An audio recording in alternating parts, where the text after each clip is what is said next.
ఆకాశవాణి వార్తలు చదువుతోంది ఎంట్రపాటి మాధవీలత. దేశంలో కోవిడ్-19 రికవరీ రేటు 87.36% చేరుకుందని ప్రభుత్వం ఈరోజు తెలియజేసింది.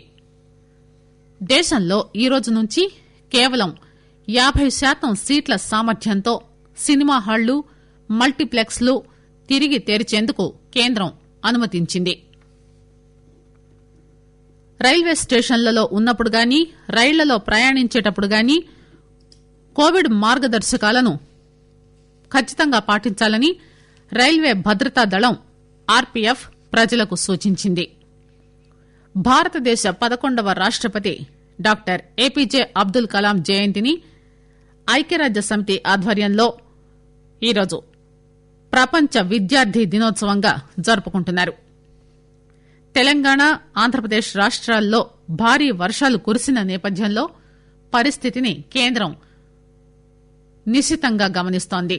ఈ పరిస్థితుల్లో రెండు రాష్ట్రాలకు సాధ్యమైన అన్ని విధాల సహాయం అందించడానికి కేంద్రం సిద్దంగా ఉందని హోంమంత్రి అమిత్ షా చెప్పారు.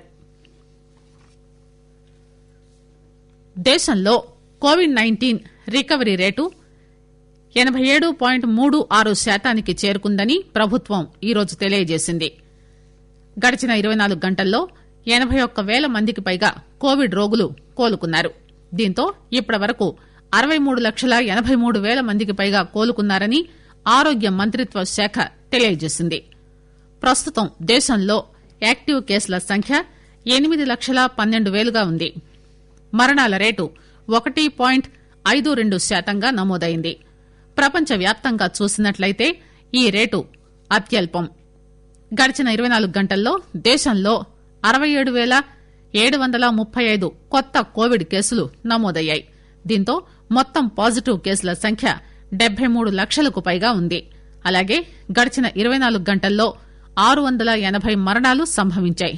దీంతో మొత్తం కోవిడ్ మరణాల సంఖ్య 1,11,266కు చేరుకుంది. దేశంలో ఈ రోజు నుంచి కేవలం 50% సీట్ల సామర్థ్యంతో సినిమా హాళ్లు, మల్టీప్లెక్స్లు తిరిగి తెరిచేందుకు కేంద్రం అనుమతించింది.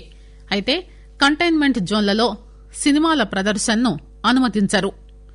సినిమా హాళ్లలో కనీసం 6 అడుగుల భౌతిక దూరం పాటించాల్సి ఉంటుంది. ముఖానికి మాస్కులు ధరించడం తప్పనిసరి. ఉమ్మి వేయడం నిషిద్దం.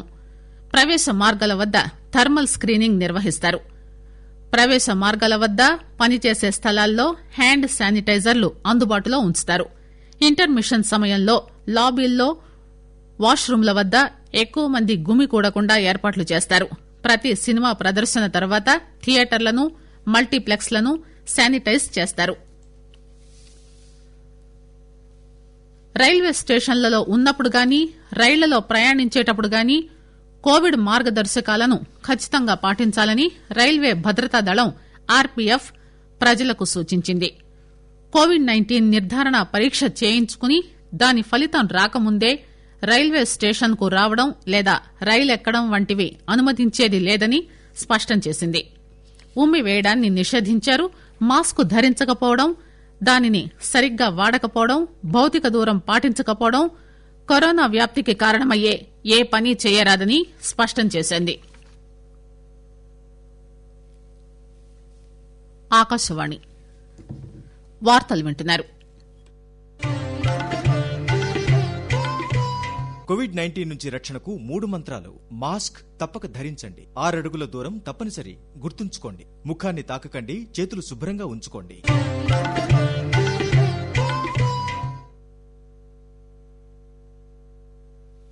భారతదేశ 11వ రాష్టపతి డాక్టర్ ఏపీజే అబ్దుల్ కలాం జయంతిని ఐక్యరాజ్యసమితి ఆధ్వర్యంలో ఈరోజు ప్రపంచ విద్యార్థి దినోత్సవంగా జరుపుకుంటున్నారు. ప్రజల కోసం నేర్చుకోవడం, ప్లానెట్, శ్రేయస్సు, శాంతి ఇతివృత్తంగా ఈ సంవత్సరం వేడుకలు జరుపుకుంటున్నారు. 1931లో రామేశ్వరంలో జన్మించిన డాక్టర్ అబ్దుల్ కలాం ఉత్సాహవంతుడైన ఉపాధ్యాయుడు, విద్యార్థులతో ఎప్పుడూ కలిసిమెలిసి ఉండడం ఆయనకు చాలా ఇష్టం. 2015లో షిలాంగ్లో ఐఐఎంలో ఉపన్యాసం ఇచ్చిన తర్వాత హఠాత్తుగా ఆయన మరణించారు. రామేశ్వరం సమీపంలోని పీకరెంబులో అబ్దుల్ కలాం స్మారక చిహ్నం వద్ద ఈరోజు ప్రత్యేక కార్యక్రమాలు నిర్వహిస్తున్నారు. కోవిడ్-19 నిబంధనలకు లోబడి అనేక పాఠశాలల్లో వ్యాస రచన పోటీలు, వక్తృత్వ పోటీలు, చిత్రలేఖనం పోటీలు నిర్వహిస్తున్నారు.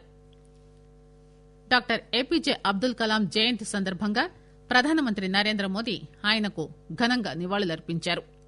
ఒక ట్వీట్లో మోదీ డాక్టర్ కలాం రాష్టపతిగా, ఒక శాస్త్రవేత్తగా దేశాభివృద్దికి చేసిన ఎనలేని కృషిని ఎన్నటికీ మర్చిపోజాలమన్నారు. డాక్టర్ కలాం జీవితం లక్షలాది మందికి స్ఫూర్తినిస్తుందని అన్నారు. సమాచార ప్రసార శాఖ మంత్రి ప్రకాష్ జవదేకర్ 21వ శతాబ్దంలో డాక్టర్ కలాం దేశాన్ని శక్తివంతం చేయడంలో అందించిన సహకారం సాటిలేనిదన్నారు. డాక్టర్ కలాం ఆదర్శాలు, ఆలోచనలు ప్రజలను ఉత్తేజపరుస్తాయని, ముఖ్యంగా యువత భవిష్యత్ తరాలకు స్ఫూర్తినిస్తాయని అన్నారు. హోంమంత్రి అమిత్ షా మాట్లాడుతూ కలాం దూరదృష్టి గల నాయకుడని, భారత అంతరిక్ష క్షిపణి కార్యక్రమాల వాస్తు శిల్పి అని, భారతదేశాన్ని ఎప్పుడూ కూడా పటిష్టమైన, స్వావలంబన కలిగిన దేశంగా తీర్చిదిద్దాలని కోరుకునేవారని అన్నారు. విజ్ఞాన, విద్యా రంగాల్లో డాక్టర్ కలాం నిరంతర స్ఫూర్తిదాతగా నిలుస్తారని ఆయన అన్నారు. ప్రపంచ బ్యాంకు మద్దతిచ్చిన రాష్ట్రాలకు బోధన, అభ్యాసం, ఫలితాలు స్టార్స్ ప్రాజెక్టును కేంద్ర మంత్రివర్గం ఆమోదించింది. మెరుగైన విద్యా ఫలితాల కోసం ప్రత్యక్ష అనుసంధానాన్ని కలిగి ఉండడం ఈ ప్రాజెక్టు ముఖ్య ఉద్దేశం.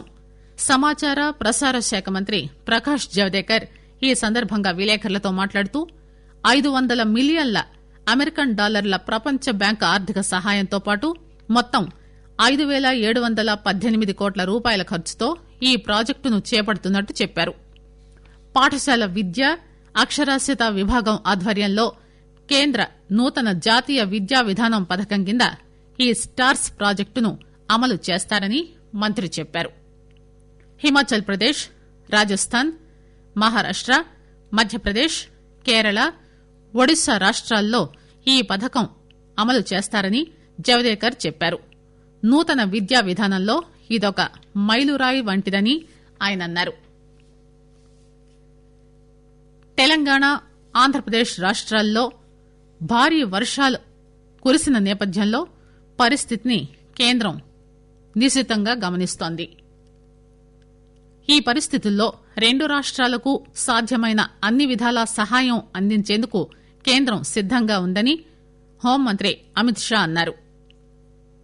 వర్షము, వరద బాధితులు త్వరగా కోలుకోవాలని తాను ప్రార్థిస్తున్నానని ఆయన చెప్పారు. గడిచిన 3 రోజులుగా కురిసినటువంటి వర్షము, సంబంధిత సంఘటనల్లో నిన్న మరో 6 మరణించడంతో మొత్తం మృతుల సంఖ్య 18కి చేరుకుందని స్థానిక అధికారులు తెలియజేస్తున్నారు.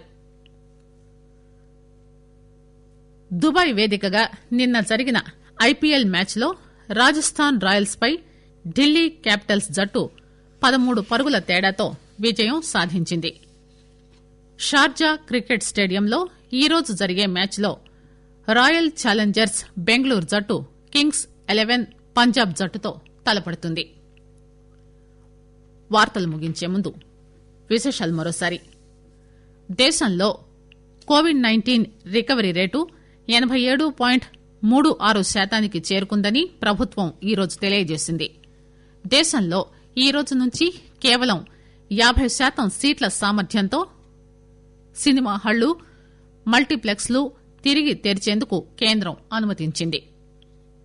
రైల్వే స్టేషన్లలో ఉన్నప్పుడు గానీ, రైళ్లలో ప్రయాణించేటప్పుడు గానీ కోవిడ్ మార్గదర్శకాలను ఖచ్చితంగా పాటించాలని రైల్వే భద్రతా దళం ఆర్పీఎఫ్ ప్రజలకు సూచించింది.